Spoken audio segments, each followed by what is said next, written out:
ma tour.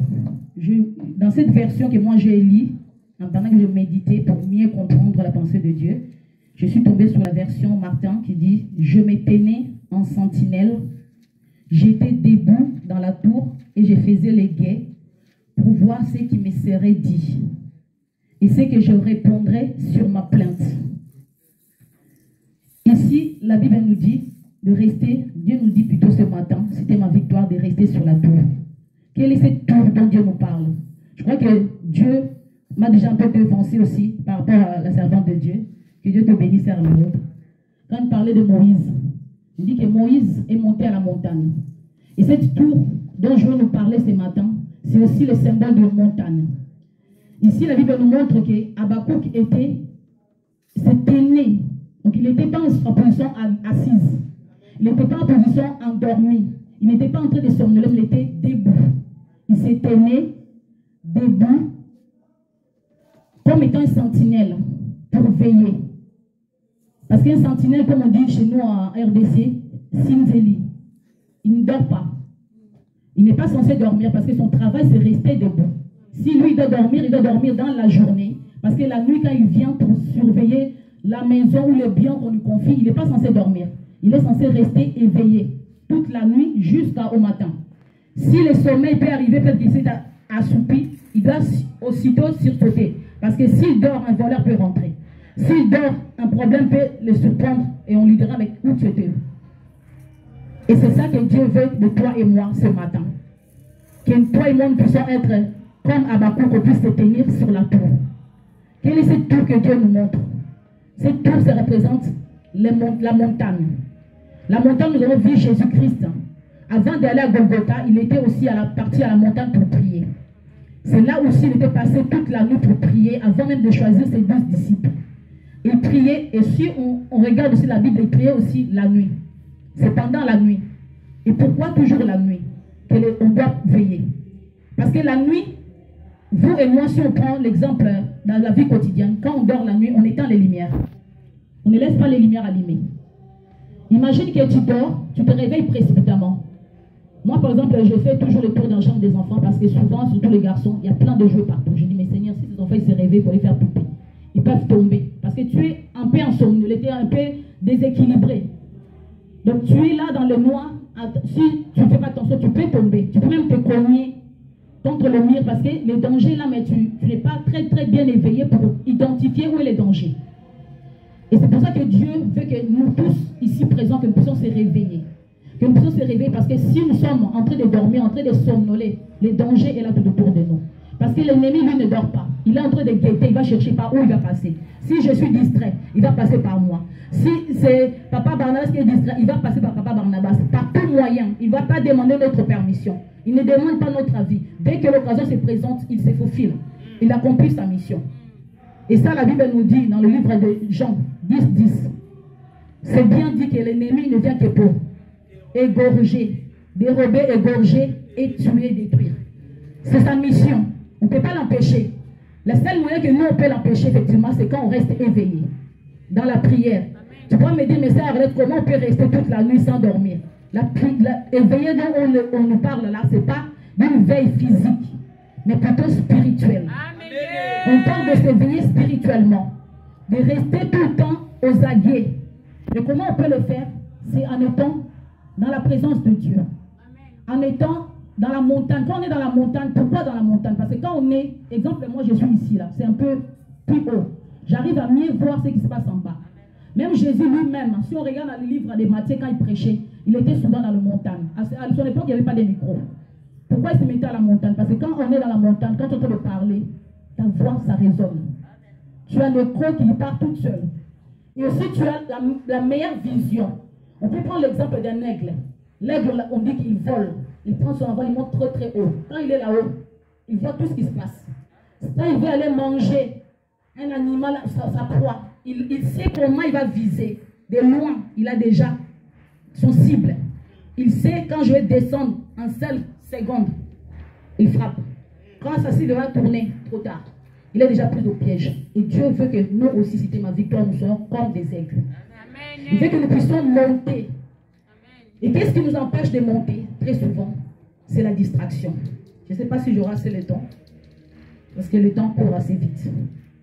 Pourquoi on doit guetter? Pourquoi on doit veiller?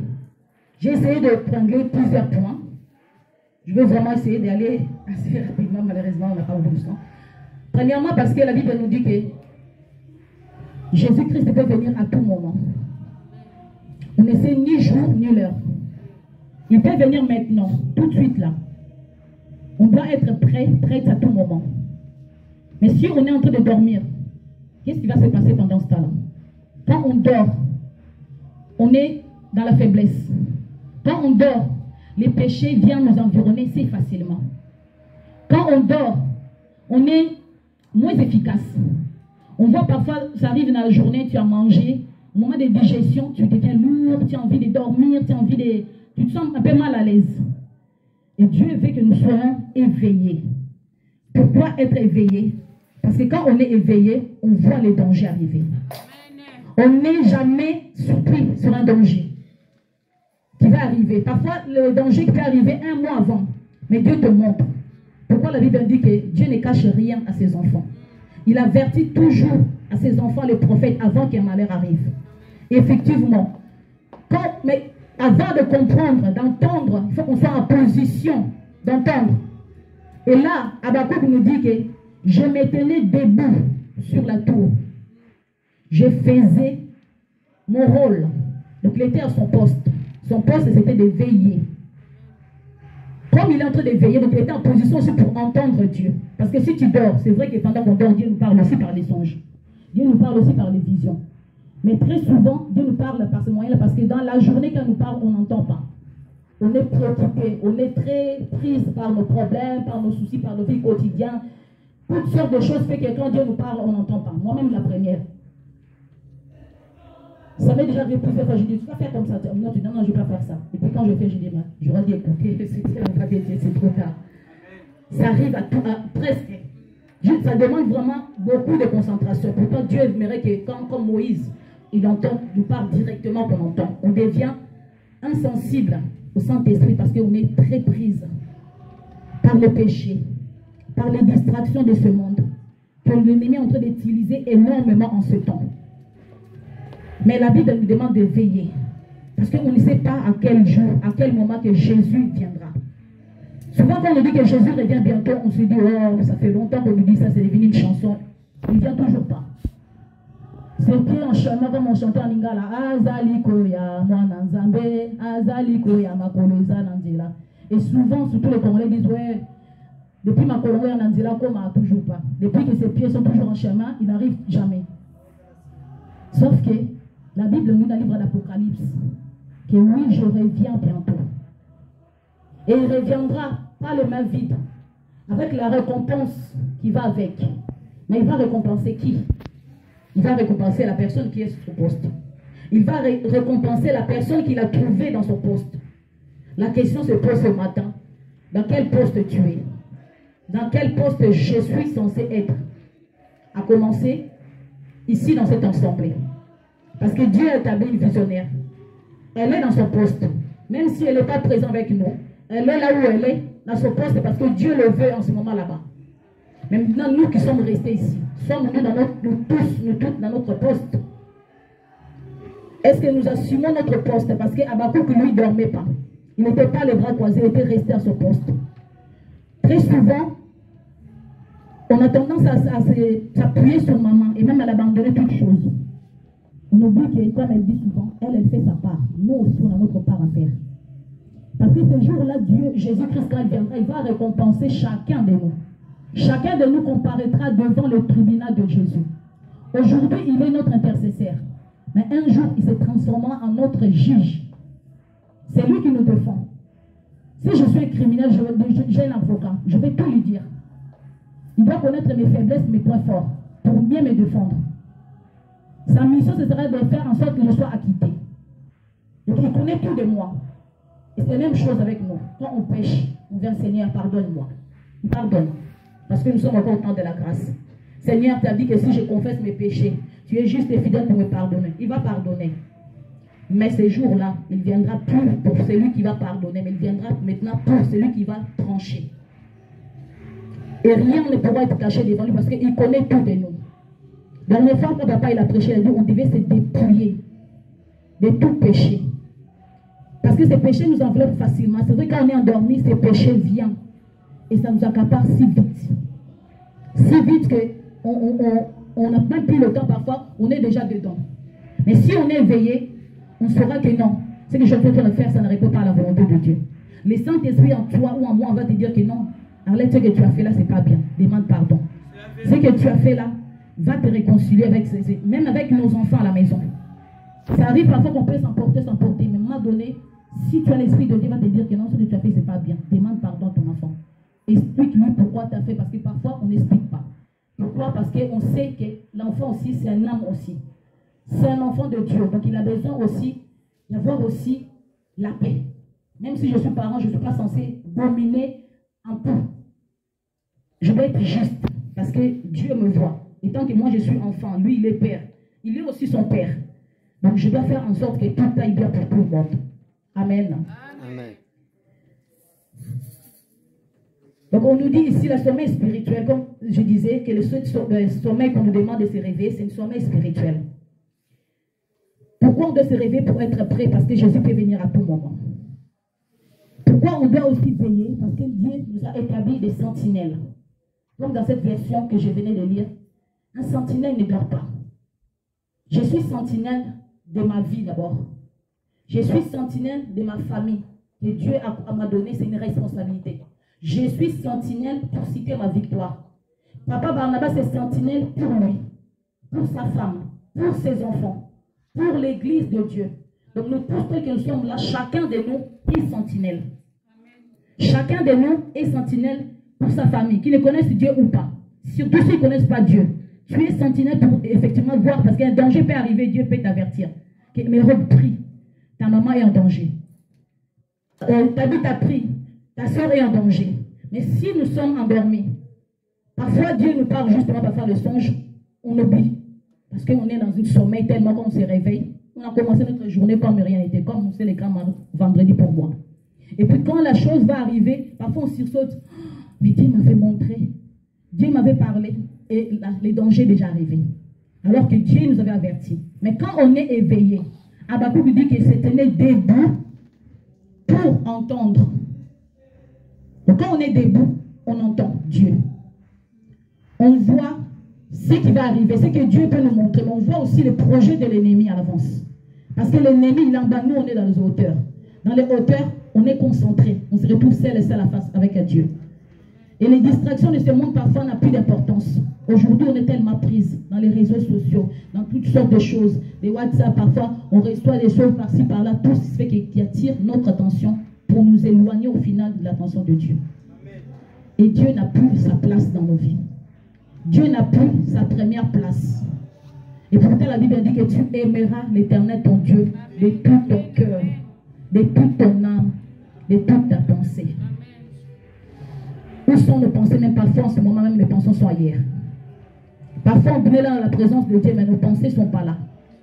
Parfois, on est là, on dit, adore ton Dieu. Je suis juste là, je suis en train de, parfois de chanter, mais je ne suis même pas en train d'adorer en esprit. Mes pensées sont ailleurs. Mais Dieu veut qu'on puisse lui donner la première place. Parce que quand on lui donne plus la première place, on commence déjà à sombrer dans le sommeil.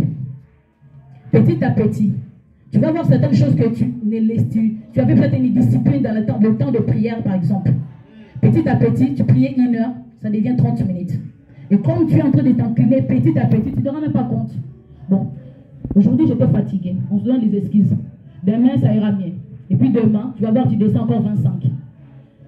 Lundi jusqu'à la fin de semaine, ça devient seulement Seigneur, tu connaissais ma journée, comprends-moi seulement. Ouvre-moi par le sang de Jésus. Amen. C'est déjà en train de ronfler. Et là, on est en train de partir. Ça nous est tous arrivé. Moi-même y compris. C'est vrai, la fatigue physique, ça peut arriver, tu as le travail, tu as des choses. C'est normal. Mais Dieu nous demande, même Jésus lui-même disait que veillez et priez pour que vous ne tombez pas en tentation. Il savait de quoi il parlait. Comme Sœur Marie avait rajouté quand papa avait prêché en disant que Pierre avait coupé l'oreille de ses soldats. Pourquoi? Parce qu'ils étaient endormis. Ils venaient de se réveiller. Pourtant, Jésus avait dit de prier. Mais comme le sommeil les a pris, et quand les soldats étaient là, il était tout d'un coup surpris, en panique. Et qu'est-ce qu'il avait fait? Premier réflexe. Ah, boum. Il a coupé l'oreille. Alors que s'il était éveillé dans la prière, il allait connecté avec Jésus. En ce moment, il allait savoir qu'il devait laisser seulement les choses se faire. Parce que par moment, même nous-mêmes, on combat certaines choses. Mais Seigneur, pourquoi ça? Pourquoi ça? Parce qu'on n'est pas dans la pensée de Dieu. Parce qu'on est déjà déconnecté de Dieu. Parce qu'on est en train de dormir.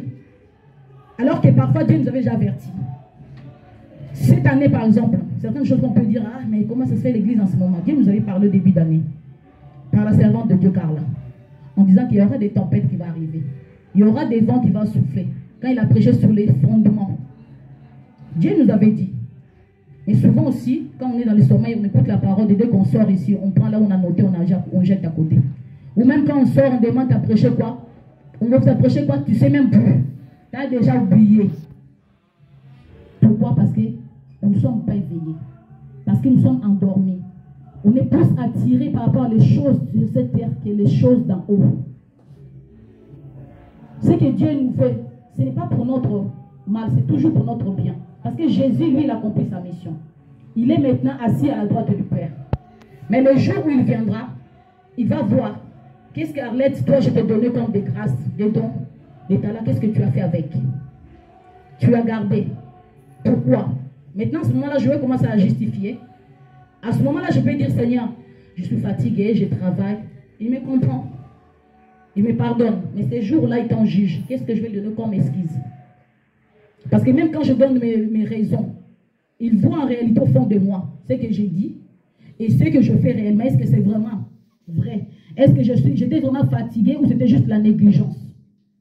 Est-ce que j'avais les capacités de le faire? Ou je me suis juste décliné en disant, mais non, si moi je ne le fais pas, Papa Barnabas va faire. Si moi je ne le fais pas, il y aura Sœur Maria. Si moi je ne le fais pas, Sœur Mérodela. Comme hier, j'aurais pu appeler en disant, Papa, vraiment je ne me sens pas bien. Prends le relais. Ce frère même m'a dit, t'es sûr que demain, j'ai dit, j'y vais. J'ai dit, je vais faire comme maman dit. Même en rampant, je vais y aller. S'il faut même que je prenne un taxi, je ne sais pas comment, mais je vais y aller. À la fin, quand on a fini de prier, je me suis dit, c'est trop, c'était aussi un test que Dieu voulait me faire. On ne sait pas. Peut-être que Dieu voulait voir, il dit, mais Arlette a tendance à fuir. Quand il voit que des choses deviennent un peu corsées, elle prend la fuite. Elle va chercher quelqu'un d'autre pour prendre les relais. Si ça se trouve, elle voulait voir aussi jusqu'à où est-ce que j'ai compris que maintenant je dois vraiment me lever ou je dois faire comme j'avais l'habitude de faire. Est-ce que c'est aussi ton cas? Dès que le problème vient, tu fuis. Ou peut-être que je travaille, je ne veux pas y aller. Ça aussi, ce sont les signes qui montrent qu'on est en train de dormir. Les excuses. Tu as l'habitude de venir à l'église à temps. Mais depuis un temps, même si tu viens en retard, ça ne te dérange plus. C'est normal. Alors qu'au travail, tu fais tout pour arriver à temps. Tu mets les réveils, mais quand c'est pour dans l'œuvre de Dieu, tu dis, bon, si j'arrive en retard, c'est pas grave. Hein. Il y aura toujours quelqu'un pour me remplacer, je ne suis pas irremplaçable. On devient négligent dans l'œuvre de Dieu. Et l'ennemi aime ça. Peut-être que ces jours-là, si j'étais au service, c'est ces jours-là que Dieu allait me bénir. Peut-être que c'est ces jours-là que Dieu attendait que tu puisses faire juste un pas. Les prières que tu as fait peut-être des années, allaient être exaucées en ce moment-là. Mais quand tu déclines, tu abandonnes ton poste, la personne qui n'était pas censée être bénie ces jours-là a pris ta place. Elle prend aussi ta bénédiction. Et tu es là en train de dire, Seigneur, mais ça fait longtemps. Tu m'avais promis. Souvent, on aime bien rappeler Dieu ses promesses. Seigneur, tu m'avais promis. Seigneur, tu avais dit. Et à côté de nous, qu'est-ce qu'on fait? Est-ce que nous sommes toujours là? Dans notre poste? Est-ce que nous sommes toujours dans notre tour? Est-ce que nous sommes à la montagne en train de veiller? Est-ce que nous sommes là en train de chercher à voir qu'est-ce qui ne va pas? Dans Cité Ma Victoire. Est-ce que nous sommes en train de se poser la question, aujourd'hui nous sommes les 9, demain on va payer la salle. Est-ce qu'il y a assez pour payer la salle demain? Est-ce que nous sommes en train de se poser des questions? Je ne vois plus tel frère, telle soeur. Pourquoi elle ne vient plus? C'est ça aussi être sentinelle. Quand je ne vois pas cette habitant, je vais chercher à savoir pourquoi ta habitant n'est pas là. Quand je ne vois pas maman Marie, il faut que je cherche à savoir où elle est. Quand je ne vois pas maman Marie, je vais savoir où elle est parce que je suis sentinelle. Je suis là aussi pour veiller pour elle. Je suis là pour savoir si quelque chose ne va pas. Dieu peut me révéler, mais il peut aussi ne pas me révéler. Mais si j'appelle, je sais pas, ah, maman, elle était malade, ou elle est malade, il faut que je puisse prier pour elle. Ma soeur a été peut-être juste fatiguée, elle a besoin qu'on puisse la soutenir dans la prière. C'est ça, sentinelle. De veiller les uns pour les autres. De veiller pour cette assemblée, qui est notre maison.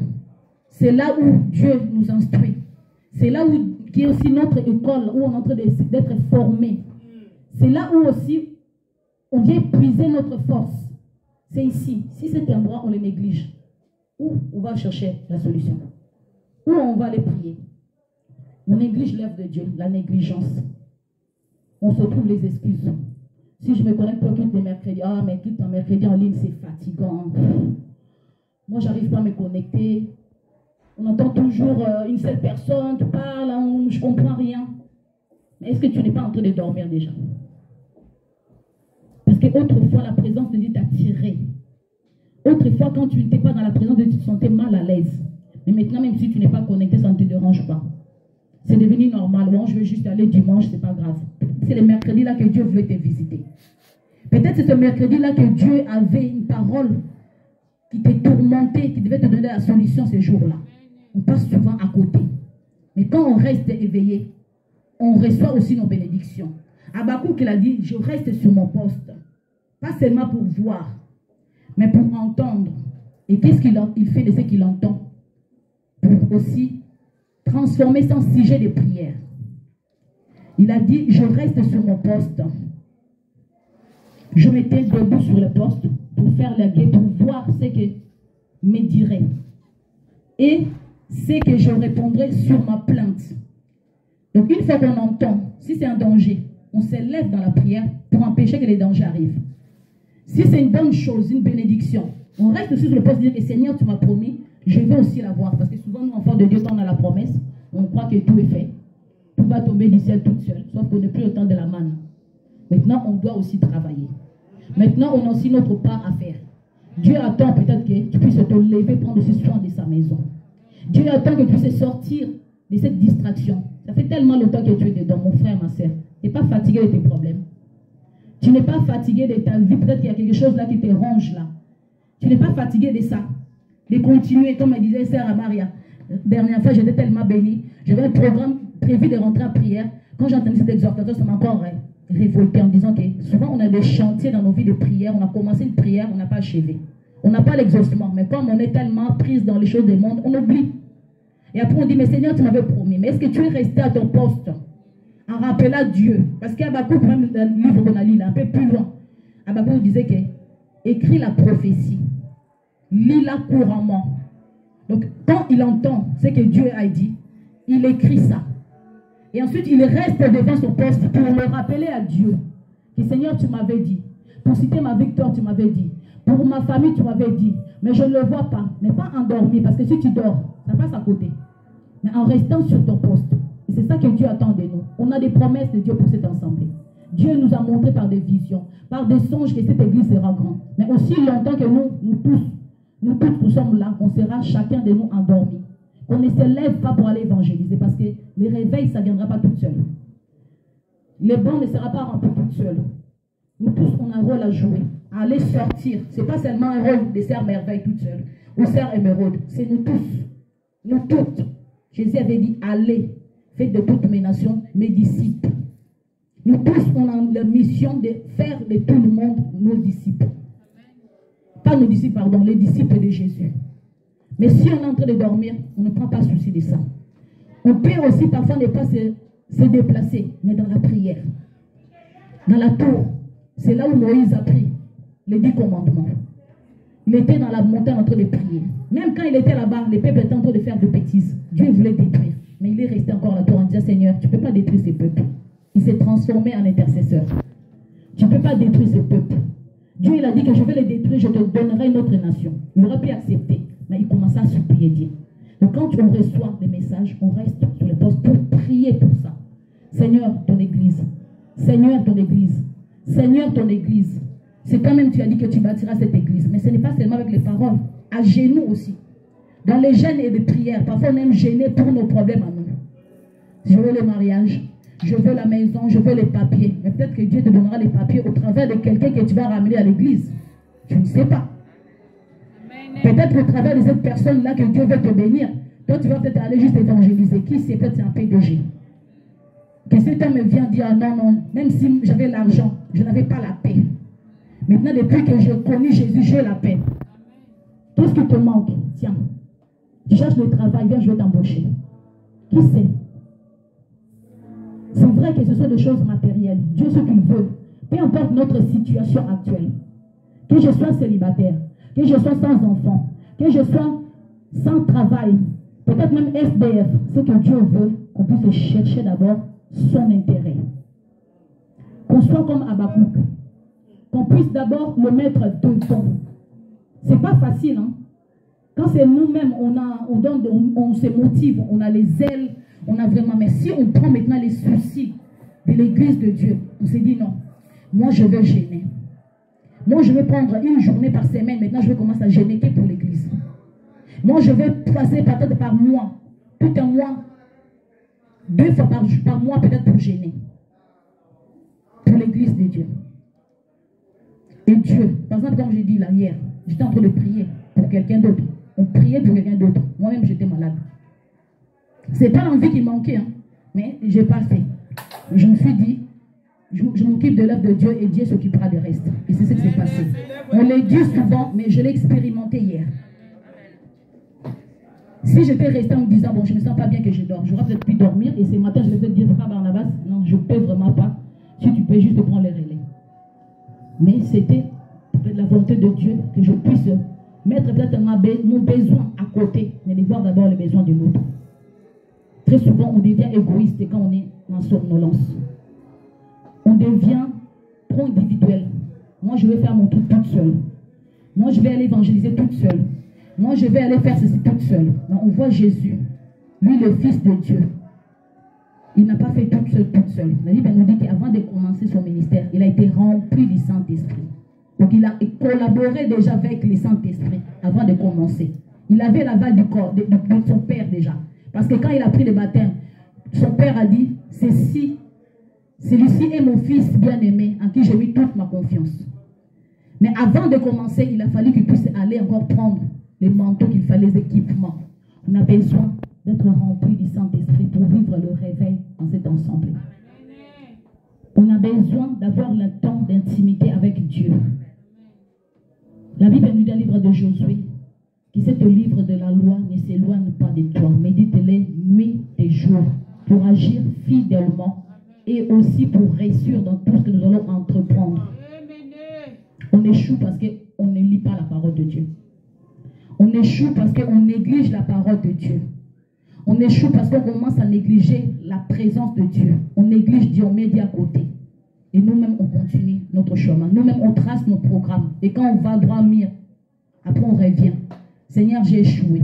Mais si on avait commencé avec lui, si on l'avait associé dès le début, on allait voir la main de Dieu. Sommes-nous sur le tour? Est-ce que tu es sur le tour? C'était ma victoire. Est-ce que je suis sur le tour? Tu es dans cette poste-là. Quel est ton poste? Beaucoup d'entre nous, Dieu avait déjà fait son travail. Maman avait fait le travail 2020, je me souviens. Si maman est bonne sœur, tout ça. Où elle avait prié. C'était pendant des mois et des mois, prendre le temps de nous enseigner sur ce que chacun de nous devait faire. Ce que Dieu avait mis à chacun de nous. Elle a pris le temps de se déplacer, même parfois dans les maisons, pour prier pour chacun de nous. 2019.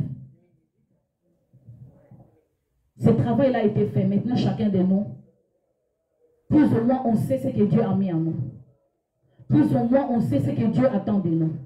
Moi qui en parle ici, là, prêcher ici, ça n'a jamais été quelque chose qui m'attirait. J'aime bien la parole de Dieu, mais j'aime bien écouter. J'aime bien écouter, mais je ne voulais pas. Il a fallu que Dieu puisse bloquer. L'année dernière, Dieu m'a bien fait comprendre que non, aussi longtemps que tu ne vas pas, tu vas voir ce que tu vas voir. Mais cette année, j'avais repris encore. On est très têtus, hein, comme les enfants d'Israël. Très souvent, ils ont tourné en rond, en désert, par cause de désobéissance. Et nous aussi.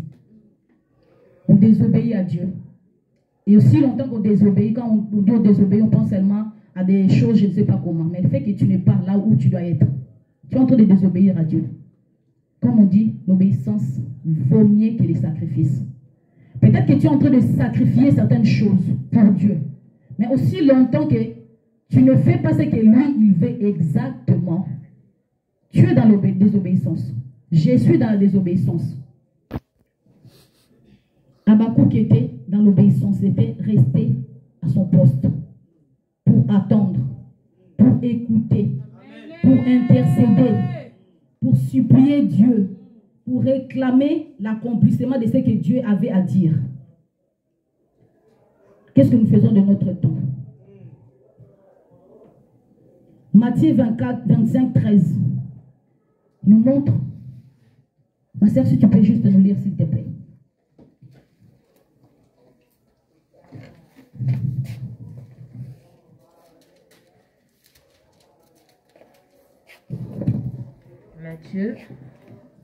Matthieu 25, 13. Au verset 13. Je lis la parole au nom de Jésus-Christ. Amen.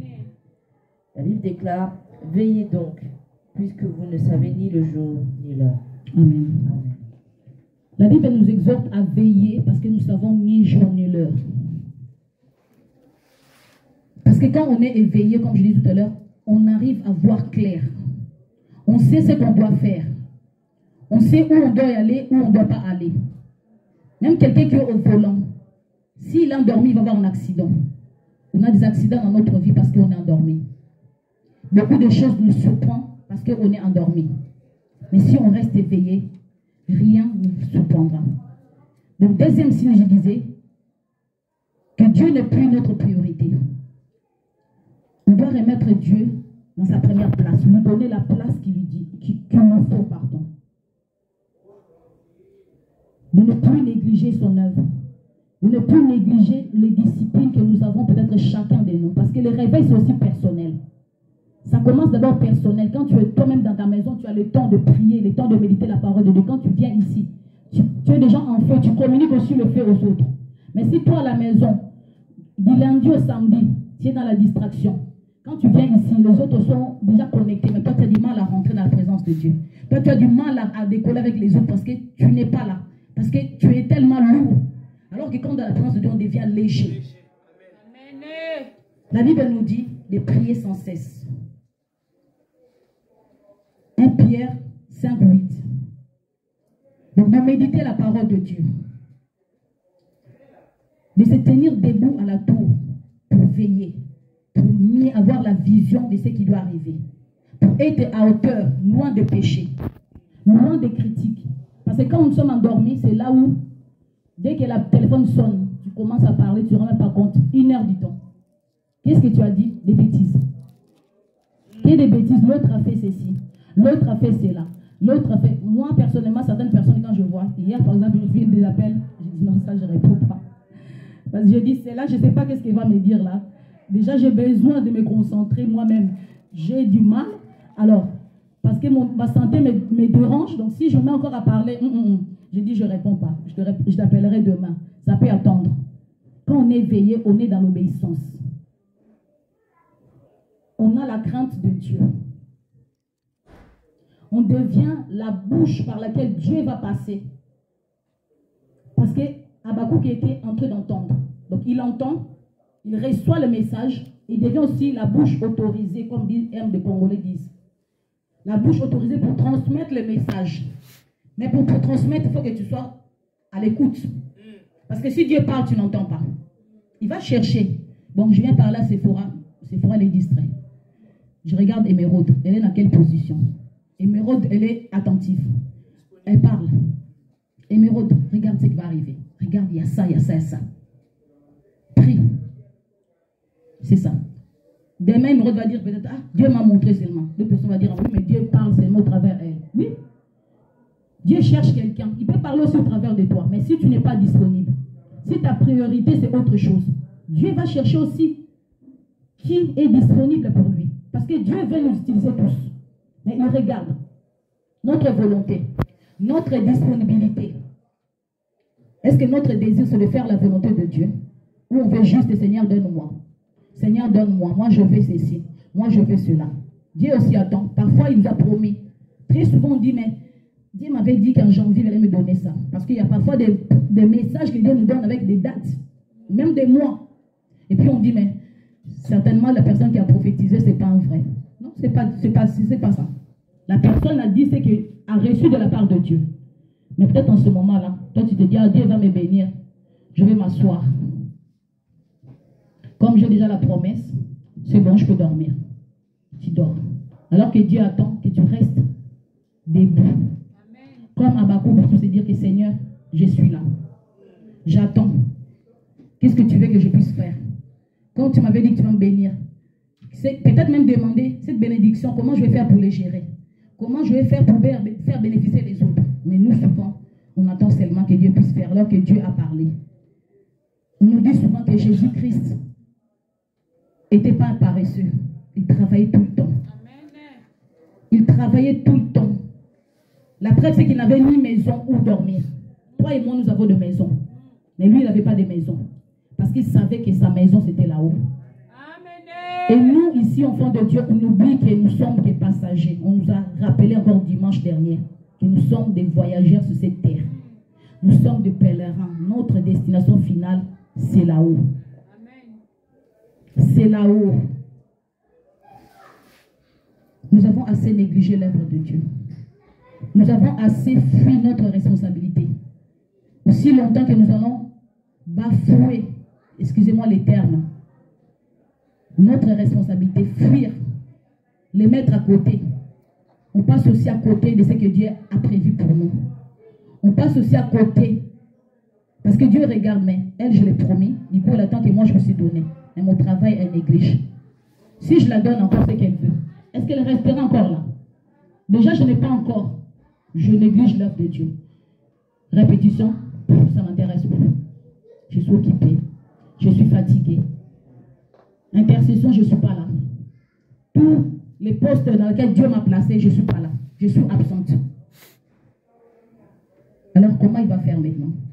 Il va chercher quelqu'un d'autre. Il va se dire qu'elle, si je la donne, c'est fini, je la perds totalement. Certaines bénédictions tardent parce que Dieu, ce n'est pas parce qu'il ne veut pas nous bénir, mais parce que dans son amour, il nous préserve. Il se dit que si je donne par lettre, elle va rester encore là. À un moment donné, même si elle dort, elle va se réveiller à dire que ah, mais ça fait longtemps, je devais déjà voir ce que Dieu m'a promis. Comment ça se fait que je ne l'ai pas? Je vais me réveiller. Et ça va me pousser encore à monter peut-être dans la montagne pour aller chercher la face de Dieu, à savoir qu'est-ce qui ne va pas. Mais effectivement, il n'y a pas que les choses d'en bas. Il y a aussi la vie éternelle, surtout la vie éternelle. Seigneur, je vais juste nous lire le livre d'Apocalypse, afin que nous puissions terminer. Apocalypse 22, de 12 à 13. Je lis la parole au nom de Jésus-Christ. Amen.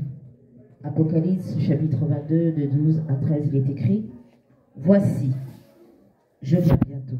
Voici, je viens bientôt. Celui qui parle là, c'est Jésus. Et ma rétribution est avec moi. Ma rétribution. Quand on parle de rétribution, c'est comme on peut le dire comme un salaire ou une récompense. Pour rendre à chacun selon ce qu'est son œuvre. Pour rendre à chacun selon ses œuvres. Pour rendre à chacun de nous. À maman Déborah, elle va rendre la sienne. Parce qu'elle le fait, on sait tous. Nous tous, on voyage pour nos affaires personnelles. Elle a laissé tout pour l'œuvre de Dieu. Sommes-nous prêts à faire ça? Même l'apôtre Paul disait que soyez les imitateurs de Christ et de moi. Nous, les enfants de Déborah ici présents là, nous sommes prêtes à faire ce qu'elle est en train de faire. Tout abandonner, tout ton salaire tous les mois, que tu puisses juste le mettre.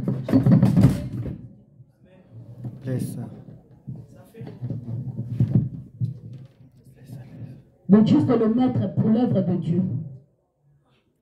Pour bâtir, pour que les âmes soient sauvées, pour faire un abri pour les orphelins. Il faut avoir l'obéissance. Il faut être comme Habakkuk, être dans la tour pour entendre que Dieu te dit, va, j'y vais. Que Dieu te dit, tourne, je tourne. Que Dieu te dit, va à gauche, je vais à gauche. Parce que très souvent, nous, surtout quand ça ne nous arrange pas, quand Dieu te dit, va à gauche, on commence à calculer. Surtout quand ça devient histoire de l'argent. Mais Seigneur, comment je vais faire pour payer la maison? Seigneur, tu ne vois pas que j'ai des enfants. Seigneur, tu ne vois pas que j'ai des factures. on commence à donner l'explication à Dieu. Alors que parfois c'est juste des tests. Que Dieu te voit comme Abraham. Dieu savait qu'Isaac c'était là où il avait son cœur. Mais Dieu a voulu voir jusqu'à où Abraham allait. Obéissance. Tu peux continuer, ma sœur. Je suis l'alpha et l'oméga. Il est alpha et oméga. Donc le commencement et la fin. Amen. C'est lui qui a commencé, c'est nous a pris dans la boue, dans le péché. On n'a rien payé. C'est lui qui a tout accompli à la croix. Il est en train de nous rappeler qu'il vient bientôt. Amen. Mais il ne vient pas les mains vides. Il vient aussi avec la récompense. Amen. Pour donner à chacun selon ce qu'on aurait fait ici-bas. Donc aujourd'hui, s'il vient là aujourd'hui, là, il va regarder, peut-être depuis les mois de mai, qu'est-ce que chacun de nous a fait. C'est vrai qu'il y a des choses qu'on doit faire pas seulement ici. On n'a pas besoin de tout faire ici, dehors. Quand dans les secrets, il voit ce que chacun de nous fait. Que ce soit dans le péché, que ce soit en bien, que ce soit en mal, il viendra rendre à chacun selon son œuvre. Enfant, adulte, vieillard, peu importe notre âge, il viendra rendre à chacun ce qu'il fait. Ce que tu fais dans les secrets, ce que je fais dans les secrets, Dieu le voit. En bien ou en mal, un jour il viendra te le payer. Mais payer en fonction de ce que je fais. Qu'est-ce que tu fais? Les enfants, qu'est-ce que vous faites à l'école quand vos parents ne sont pas là? Est-ce que vous vivez comme des enfants qui viennent dans la présence de Dieu, qui écoutent la parole de Dieu? Ou quand vous rentrez à l'école, vous vous comportez comme tout le monde? Dans les grossièretés, dans toutes sortes de bêtises. Est-ce que vous vous laissez entraîner dans les mauvaises choses? Ou vous vous dites que non, moi mes parents m'amènent dans la présence de Dieu, moi j'écoute la parole de Dieu, je ne peux pas faire ça. Parce que ces jours-là, ta maman ne sera pas là pour toi. Ton papa ne sera pas là pour te défendre. Chacun de nous.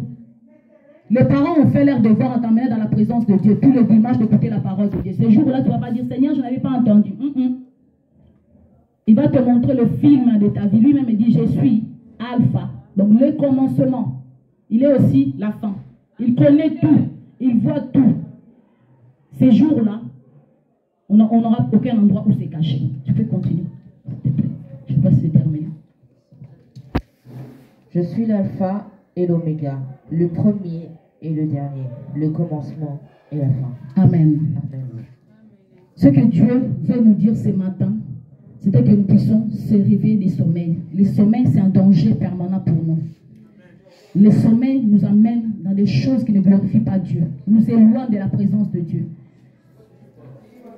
Ce verset était juste la fin pour englober tout, que Dieu est le début et la fin de toutes choses. Il veut notre salut. Tout ce qu'il fait pour nous, même si parfois on pleure, on ne comprend pas, c'est qu'il veut que nous puissions rester seulement devant lui. Quand ça ne va pas, dire, mais Seigneur, tu m'avais dit ça, je ne comprends pas. Si tu es à l'écoute, Dieu va te dire. Si parfois il voit que tu es là, même si tu ne comprends pas, mais tu es quand même là, tu restes devant lui. Il va passer peut-être par quelqu'un d'autre pour te dire que, mon fils, Dieu te dit ça, Dieu te dit ça. Ah, tu vas dire, ah, mais c'est ça que je me posais comme question. Dieu t'a répondu. Il va passer par quelqu'un d'autre, par les songes, par divers moyens pour te répondre, à condition que tu sois là où il veut. Les choses de ce monde passeront. La Bible nous dit, au livre d'Ecclésiaste, que tout est vanité. Un jour, le jugement viendra. On peut se cacher de nous tous ici présents. Quand je vois quelqu'un, je fais sainte ici. Dans mon travail, je vis ma vie comme je veux. Dieu me voit. Ces jours-là, je ne pourrai pas me cacher devant lui. Il voit tout, même dans le noir, même dans le noir des noirs, il voit tout. On n'a aucun endroit où on peut se cacher. Ce qu'il veut, par son amour, c'est juste nous rappeler qu'il revient bientôt. On peut manquer les matériels, mais s'il te plaît, il ne faut surtout pas manquer ces jours-là. On ne doit pas manquer l'éternité. Accepte de souffrir ici-bas, mais que ces jours-là que tu seras rentré. Moi, je me dis, Seigneur, même si je ne sais pas s'il y a un espace de SDF au ciel, que je puisse avoir même les fils, que c'est des petits espaces-là, mais que je n'atterris pas en enfer. S'il y en a d'autres qui auront des grandes villas, moi aussi je peux dormir dehors, mais que je sois au moins rentré, que je ne reste pas. Que ça soit aussi notre préoccupation. Si on garde ça en tête, chaque jour qu'on se réveille en se disant que Jésus peut venir aujourd'hui, on va s'éloigner de péché. On va s'éloigner de négligence. On va s'éloigner de beaucoup de choses. On n'aura même pas besoin de nous prêcher. Nous-mêmes, on va être comme ça. Mais très souvent, on oublie Et le diable, son travail est là pour nous faire oublier que Jésus revient. Ce n'est pas un slogan. Ce n'est pas un slogan, c'est la vérité. C'est la vérité, c'est que Dieu dit. La livre d'Apocalypse, beaucoup de gens pensent que c'est les catastrophes ou je ne sais quoi. Non, c'est la révélation. Jean a vu ces choses. Quand Jésus lui disait, il a vu ce qui est arrivé. Donc Jésus lui-même certifie que c'est qui? Il est alpha, il est oméga. C'est la fin. Apocalypse 22, donc c'est la fin de la Bible. Donc la résumé du début de tout le livre de Genèse jusqu'à Apocalypse pour appuyer, pour assigner que je suis. C'est lui qui est avant que le monde soit. C'est lui qui a traversé tous ces siècles. Et c'est lui, Oméga, qui est venu mettre point final. Mais il viendra avec la récompense. Quelle sera ta récompense? Si venait aujourd'hui, quelle sera ma récompense? Est-ce que je suis dans mon poste? Si je suis dans mon poste, est-ce que je le fais comme il veut? Est-ce que je le fais avec amour? Est-ce que je le fais avec zèle ou je le fais juste par obligation? C'est une interpellation pour toi. C'est aussi pour moi-même. Quand j'avais commencé ça, moi-même je commençais la première à demander pardon à Dieu. Dit Seigneur, pardonne-moi. Mais ce n'est qu'avec l'aide de Dieu que Dieu nous aidera. Mais il a besoin que nous puissions aussi avoir envie. Il sait qu'on a des occupations. Il sait qu'on a des choses. On ne peut pas rester 24 heures sur 24 heures en disant que non, je ne vais pas faire tout pour prier. Non, mais c'est avec l'Esprit de Dieu. Tout est possible. Rien n'est possible à Dieu. Que Dieu vous bénisse.